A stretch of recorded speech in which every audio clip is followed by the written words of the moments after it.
台湾和外国人讲是过路人的地角，为着要改变这款的歹名声，来看基隆市对3月开始推行一种青底白顺的过路线，看起来较隐蔽，希望会当增加过路人的安全。只是讲为这款过路线介绍屏一般是贵3倍，所以目前先对学校抑个家人庙口这块所在大声处理。 基隆市安乐区建德国小边仔的路口有这种青色底的斑马线，平一般的黑白斑马线，看起来是较显目。这是基隆市为3月开始推行的青色斑马线，互行路人较好，互人看到。绿色的哦，咱再看，人可以去注意到了。它不会是整个就是像柏油路的颜色。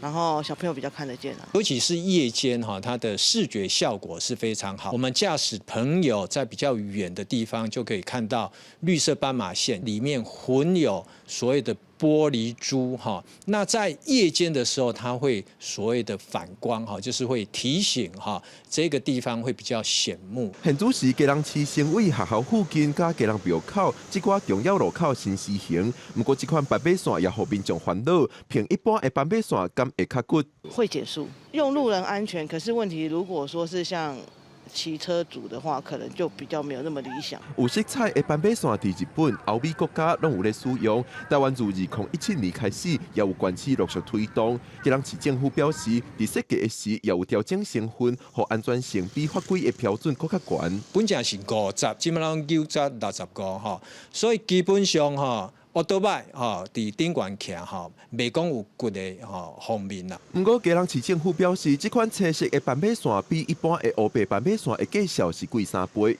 在经费有限的状况之下，已经向中央争取经费，后半年希望会当全面规划，让更较侪路口通实行。记者郭文定水基隆报道。